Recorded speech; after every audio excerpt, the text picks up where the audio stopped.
Muito bem, nós vamos recapitular algumas coisas, algumas mensagens que nós estudamos aqui do texto de Apocalipse. Para aqueles que talvez estejam ingressando pela primeira vez nesse estudo, nós fizemos em duas etapas. A primeira delas, nós passamos mais ou menos 3 meses fazendo isso. Nós estudamos um panorama de toda a Bíblia com um enfoque no fim. Então nós pegamos desde o início da história que é contado nas Escrituras, e nós dividimos da seguinte maneira: o Antigo Testamento é o reino de Deus Pai. Este reino está sob a direção direta do Pai. Ele que fala, ele que dirige, ele é durante muitos anos o monarca da nação hebreia e depois da nação de Israel. Nesse período é prometido o reino messiânico, é prometido um redentor que vem para ser o sacrifício, para ser a salvação, para ser o caminho para aqueles que estavam lá no Antigo Testamento e pecaram e erraram e precisavam de um Salvador, e para ser o caminho nosso que estamos aqui muitos anos depois deles e que ainda pecamos e carecemos de um Redentor. Uma salvação agora realizada, porque uma vez que Cristo se encarnou, realizou o sacrifício vivo e eficaz, substituindo-nos na cruz, sendo a oferta para o pagamento da nossa dívida, nós que cremos nele como Senhor e Salvador das nossas vidas, uma vez que o Espírito Santo nos inclinou a isso, nós estamos vivendo debaixo do reinado de Cristo. Não só nós, mas toda a história do Novo Testamento em diante, ou da vinda do Messias em diante, recebe a autoridade entregue, muito bem, muito obrigado, a autoridade é entregue então ao Filho de Deus. Então nós estamos no reino do Messias. É um período que muitos gostam de chamar de período da graça, mas os dias atuais são os dias do reino do Filho. Nesse tempo, a salvação e a mensagem de salvação, ela é franqueada a todos. No reino de Deus Pai, não havia uma evangelização, não havia um mandado para que se proclamasse a salvação de Deus às outras nações. Quem chegava dentro da nação de Israel, do povo que era chamado no Antigo Testamento de povo de Deus, compartilhava e podia se valer das alianças que Deus tinha com o povo. Mas não havia uma proclamação. No Novo Testamento não, nós temos um período em que Cristo, que é o rei deste tempo, ele manda, ele envia através da igreja uma mensagem de salvação. E esses sinais da graça permeiam todo esse período, que também recebe um outro nome, que é o nome de últimos dias. Esse período também é caracterizado não só pela mensagem da graça, mas esse período também é caracterizado por grandes tribulações. Tribulações que começaram contra a igreja e contra o povo de Deus, lá já nos dias dos apóstolos e nos dias, os dias que sucederam a morte e a ressurreição de Cristo e o início da igreja. Mas esta perseguição, estas tribulações, estas lutas e essa represália que a igreja enfrenta no mundo, ela vai aumentando, ela nunca termina. Então, diferente de outras linhas escatológicas que dizem que ainda virá uma grande tribulação, ou que essa tribulação já veio, não. Nós acreditamos que nós estamos dentro de um período de tribulação. Assim como esse período foi um período dramático nos 3 primeiros séculos da era cristã, e depois parece que ele amornou, ele ficou manso, nós vamos ver também esse período se tornar dramático quando nós estivermos 3 tempos e meios antes da vinda de Cristo. Não me perguntem o que significa 3 tempos e meio. Eu gostaria que fossem 3 dias e meio, ou talvez 3 horas e meia, mas obviamente não dá para confirmar isso, e nem dá para acreditar que de fato seja isso. Acredito que é um pouco mais. Mas esses dias são dias que, segundo a palavra de Deus, serão abreviados pelo Senhor para que a gente possa suportar. Mas o fato é que nós estamos em tribulação e nós enfrentaremos um período de grande tribulação nos dias que antecederão de imediato a vinda do Senhor Jesus. E depois nós temos o último dia, que é o reinado do Deus triuno, onde Deus Pai, Filho e Espírito Santo reinam juntos.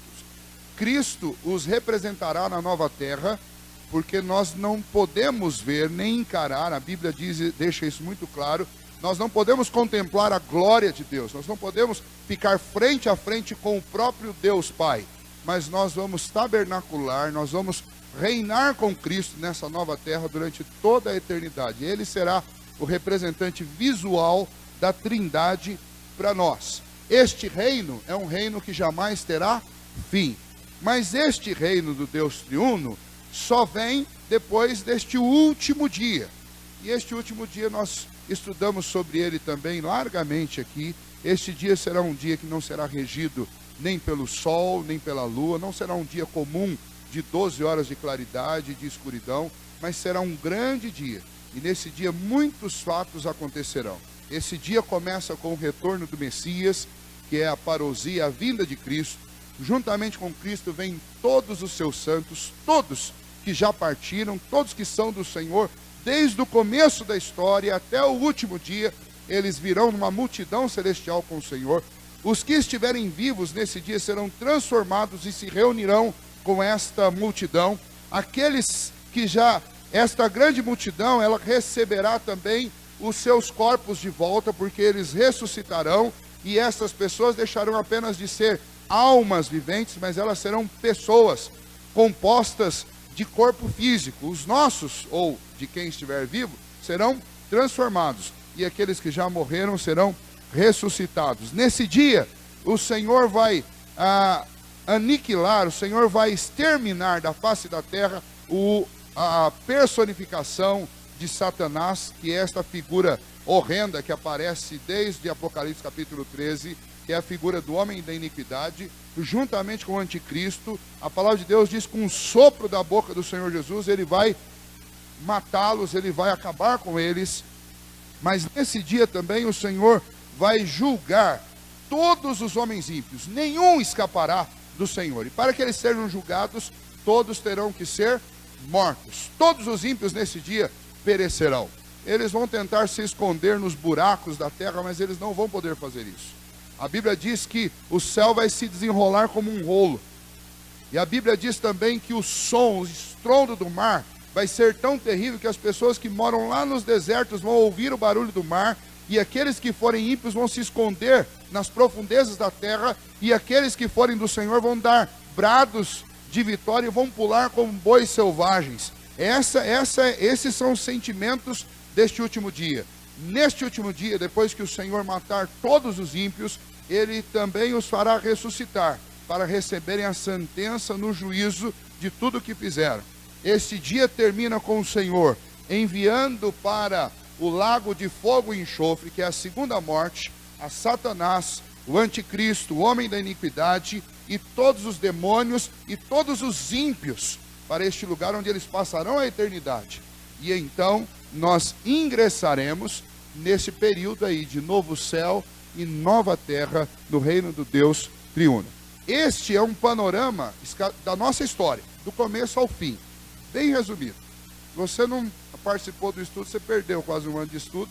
Quem sabe daqui a alguns anos a gente faz de novo, né? Mas aí tá para você aí rapidamente só um desenho disso que nós estudamos aqui. Agora Apocalipse, o que ele significa para nós dentro disso? Apocalipse é a preparação que o Senhor nos deixou para que nós enfrentássemos aquilo que está ali, da cruzinha vermelha em diante.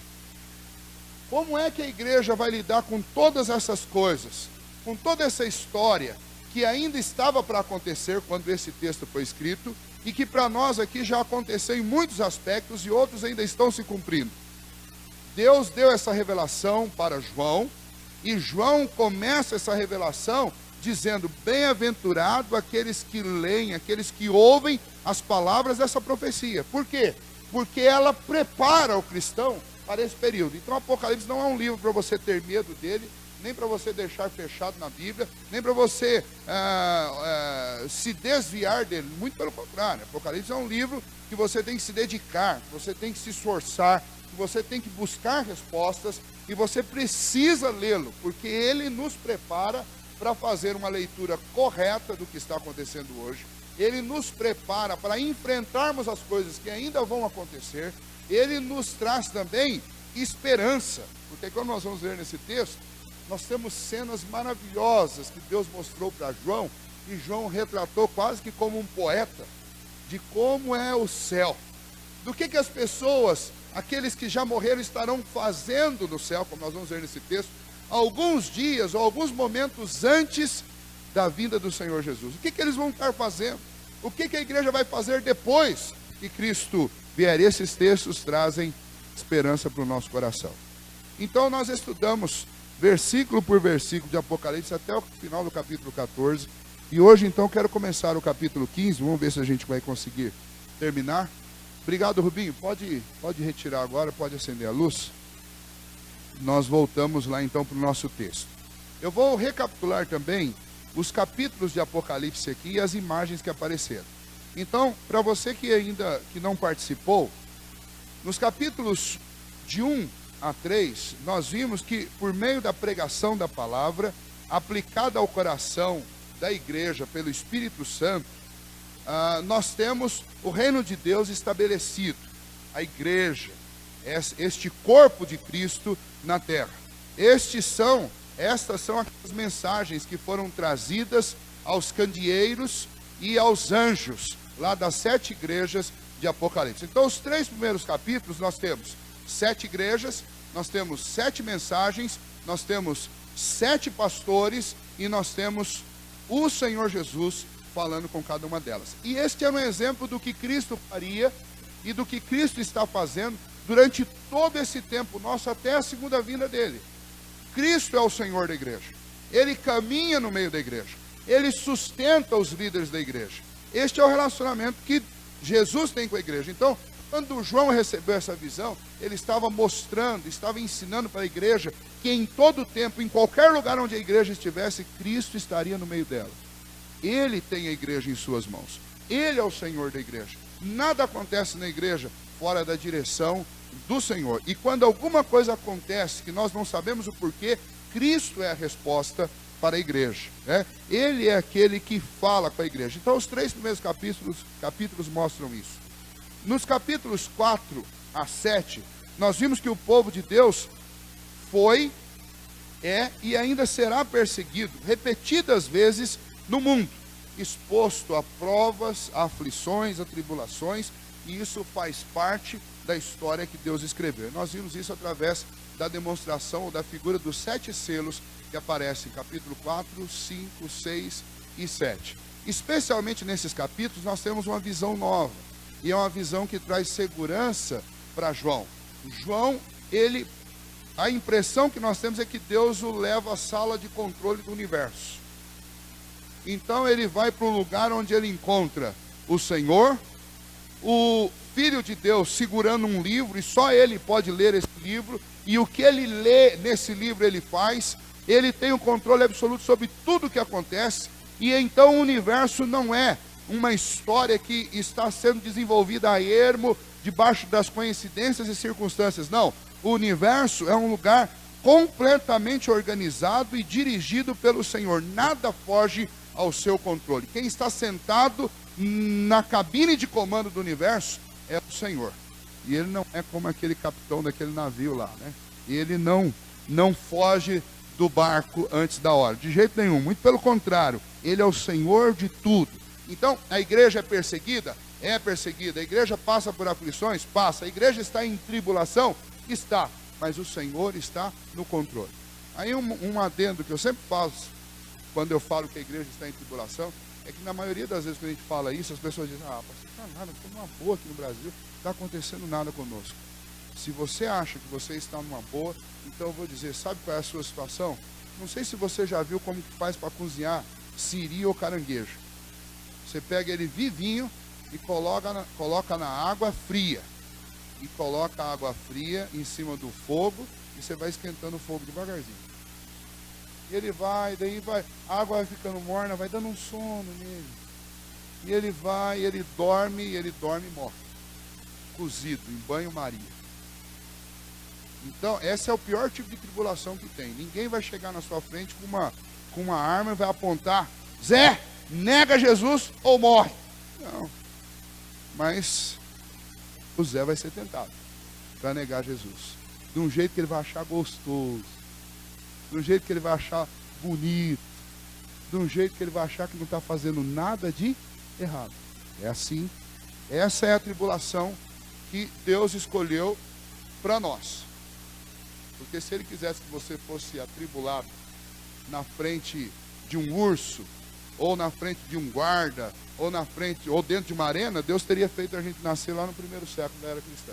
Não, Deus nos fez nascer aqui. Nós estamos vivendo tribulação do mesmo jeito. E o crente que acha que não está em tribulação precisa ler Apocalipse. Aí ele vai perceber que está assim. O amor entre nós está esfriando. Os falsos profetas estão espalhados por todos os lugares. Nós temos hoje grandes igrejas, talvez as maiores igrejas evangélicas, pelo menos no nosso país, são igrejas que estão sendo lideradas por anticristos, pessoas que não pregam a Cristo Jesus, mas pregam a si mesmas, pessoas que usurpam a glória que é de Cristo, enquanto está todo mundo preocupado, achando que quem sempre fez e quem continua fazendo isso é o Papa. Tem gente muito pior e fazendo muito pior do que ele, porque tem gente no Brasil que usa o nome de pastor, bispo, apóstolo, não diz que tem infalibilidade papal, mas ensina de tal maneira as pessoas a obedecer o que eles falam, que o que eles falam é mais importante do que a Bíblia. Isso é anticristianismo. Isso é algo que Deus tem ojeriza disso. E as pessoas estão atribuladas? Estão sim, porque elas estão sendo iludidas por esses falsos profetas, e elas estão cedendo aos seus enganos. Então nós estamos nesse cenário. Do capítulo 8 ao capítulo 11, os juízos de Deus visitam repetidas vezes o mundo através de perseguições. Mas este mundo não se arrepende. Deus vai anunciando e mostrando, anunciando e mostrando. Então, desses capítulos, são anunciados que Deus fere a terra, 1/3 dos moradores da terra com água. Deus fere 1/3 da água da terra. Deus fere 1/3 dos moradores da terra com fogo caindo do céu. O que são esses adventos? Esses adventos todos, eles acontecem desde os dias antigos até hoje. E todos esses adventos são alertas de Deus para que as pessoas se arrependam. Embora muita gente diga assim: olha, se Deus está no controle de tudo, então Deus é mau, porque morreram não sei quantas mil no primeiro tsunami, morreram mais não sei quantas mil no segundo, morreram quantas milhares lá no Japão, morre gente no Brasil todo começo de ano, e aí os governantes não lidam com o saneamento básico, com os lugares onde pode ou não construir, e depois põe a culpa em Deus. Olha que desgraça que aconteceu. Será que Deus está no controle? Deus está no controle sim, e isso que está acontecendo é muito pouco, perto do que está anunciado para o fim. Deus está tocando a terra e Ele está demonstrando a sua misericórdia, porque Ele poderia acabar com todos de uma única vez, mas Ele permite sinais para que as pessoas se arrependam dos seus maus caminhos e se voltem para Ele enquanto é tempo. Então, o tema central do capítulo 8 até o capítulo 11 é estes anúncios, estas anunciações, esses alertas de Deus. E esses alertas são chamados, então, nesses capítulos, de trombetas. Então, quando você ler do capítulo 8 ao capítulo 11, você vai ver as 7 trombetas. O que são as 7 trombetas? São 7 alertas. A figura é uma figura muito óbvia. 7 alertas. Quando você ouve tocar uma trombeta, o que você fica? Você fica alerta, né? Quando a noiva vai entrar na igreja, vem aqueles trompetistas, né? Ou seja, é alerta. O que significa isso? É alerta. E Deus faz esses alertas através de sinais grandes e terríveis, como são demonstrados aí do capítulo 8 ao capítulo 11. Nos capítulos 12, 13 e 14, nós vimos que o conflito entre a igreja e o mundo torna-se mais intenso, mostrando um combate entre Cristo e Satanás, entre a igreja e o anticristo, entre aqueles que seguem a Cristo e entre os ímpios. Então esse é um período onde nós temos a luta entre a mulher e o dragão. Quem é a mulher e quem é o dragão? A mulher é a igreja. E o dragão é Satanás e todos os seus seguidores, sejam demônios ou sejam homens, seus representantes terrenos. Então, capítulo 12 a capítulo 14, é isso que nós temos. E especialmente nesses capítulos aparecem figuras que em amostra grátis, em frascos com doses homeopáticas, existem desde o princípio, e são anticristos. Mas aqui aparece a pessoa que vai personificar isso na sua totalidade. Então você tem muitos anticristos. João mesmo, quando estava escrevendo, ele já sofria com os líderes romanos que assumiam, especialmente um deles, Domiciano, que causou muito mal aos cristãos, talvez o pior deles em relação aos cristãos do primeiro século, passagem para o segundo. O pior de todos. E ele trouxe perseguições terríveis, especialmente contra as igrejas lá da Ásia Menor. Este era um anticristo. Provavelmente quando João estava falando de que os anticristos já estavam no mundo, um deles, para João, sem dúvida nenhuma, era o imperador Domiciano. Muitos outros surgiram. Então nós temos na história muitos homens que, pelo potencial de maldade que eles realizaram, eles podem ser muito bem chamados de anticristos. Assim como falsos mestres também, que pelo seu potencial de maldade são anticristos, como eu disse para vocês que já estão no mundo. Mas aqui nesses capítulos aparece um que vai somar tudo que eles foram e mais um pouco. E esta figura, ela apregou uma outra que é ainda mais terrível, e foi anunciado por Jesus lá em Mateus, no capítulo 20, a partir do capítulo 23, e aqui ela aparece, é o iníquo que é chamado. Depois, Paulo, lá em Tessalonicenses, vai chamar de homem da iniquidade, aquele que estava detido durante muito tempo e agora veio. O estar detido significa o quê? Satanás é o grande, ele tenta imitar aquilo que Deus faz em tudo. E a única coisa que ele não imitou que Deus fez até hoje foi a encarnação do Filho de Deus. Mas esse iníquo é uma tentativa de Satanás colocar alguém, um representante dele aqui entre nós, que seja homem, mas ao mesmo tempo tenha toda a autoridade dele. Então, o apóstolo Paulo lá em Tessalonicenses vai dizer, e Satanás dá toda a sua autoridade para o iníquo, para que ele faça o quê? Para que ele opere sinais, faça cair fogo do céu, para que ele cure, para que ele multiplique. Ele vai fazer tudo que você puder imaginar, e tudo aquilo que você não puder imaginar. E o resultado disso será tão terrível, que as nações se renderão a ele na sua totalidade. Eles vão passar para eles. Crentes, igrejas inteiras, vão deixar de seguir a Cristo para seguir o homem da iniquidade. E enquanto eles estiverem servindo o homem da iniquidade, o anticristo, ou o falso profeta, vai apregoar culto ao homem da iniquidade por toda a terra. Ele vai ser o vigário do homem da iniquidade. Então ele vai buscar o culto, vai andar entre as nações, exigindo das nações que cultuem ao homem da iniquidade. Então essas duas figuras são as figuras terríveis de Apocalipse, que aparecem exatamente entre o capítulo 12 e 14.